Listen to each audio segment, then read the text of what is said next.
কখনো কি ভেবে দেখেছো আমাদের জীবনের সবচেয়ে অদ্ভুত ব্যাপারগুলো চোখে দেখা যায় না, স্পর্শ করা যায় না, তবুও সেগুলোই মানুষের পুরো জীবন বদলে দেয়। ভাগ্য সাথী নয়, তবুও মুখ ফিরিয়ে নেয় না।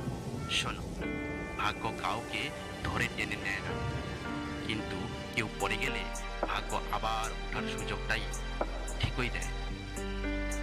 আমরা অনেক সময় ভাবি আমার ভাগ্যই খারাপ, কিন্তু সত্যিটা হচ্ছে ভাগ্য খারাপ নয়, আমরা হাল ছেড়ে দিই তাড়াতাড়ি। জীবনে যতবার কষ্ট, প্রতিবার ওঠার শক্তিটা তোমার ভিতরেই ছিল। ভাগ্য শুধু দরজাটা খুলে রাখে, চলতে হয় তোমাকে। বুদ্ধি লোহা, তবুও জং লেগে যায়। মানুষের মাথায় অসাধারণ ক্ষমতা থাকে, কিন্তু সমস্যা হচ্ছে আমরা সেই ক্ষমতাকে ব্যবহার করতে চাই না।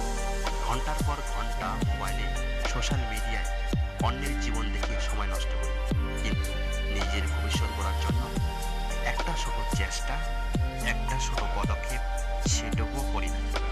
তারপরেই বলি জীবনে কিছুই হচ্ছে না। হওয়ার তো কথা, কিন্তু জং ধরা বুদ্ধি নিয়ে তুমি কিভাবে লড়বে? বুদ্ধিকে কাজে লাগাও, জীবন বদলাতে দেরি লাগবে না। আত্মসম্মান শরীর নয়, তবুও আঘাত লাগে। মানুষের শরীরে ক্ষত শুকিয়ে যায়, কিন্তু আত্মসম্মানের ক্ষত সেটা শুকাতে সময় লাগে। কখনো কখনো পুরো জীবনও কম পড়ে যায়। তুমি যা দেখে বোঝো না, মানুষ সেই অদৃশ্য আঘাতই বয়ে বেড়ায়। একটা ভুল কথা, একটা ভুল আচরণ, একটা অবহেলা কাউকে ভিতর থেকে ভেঙে দিতে পারে। সেই জন্যই মানুষ বদলায়। যে এক সময় হেসে কথা বলতো, হয়তো আজ চুপচাপ, কারণ সে আঘাত পেয়েছে নিজের সবচেয়ে মূল্যবান জায়গায়, আত্মসম্মানে। মানুষ আবহাওয়া নয়, তবুও বদলে যায়। হ্যাঁ, মানুষ আবহাওয়া নয়, তবুও বদলে যায়, কিন্তু মানুষ ইচ্ছে করে বদলায় না। জীবনের অভিজ্ঞতা, কষ্ট, প্রতারণা, অবহেলা এসবই তাকে বদলে দেয়।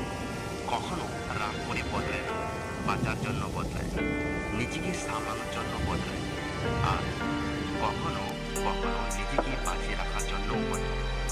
তাই কাউকে দেখে বিচার করো না। আজ যে মানুষ বদলে গেছে, হয়তো সেই এক সময় তোমাকে সবচেয়ে বেশি বিশ্বাস করত। জীবন একটাই নিয়ম, যে আঘাত পায় সে বদলায়।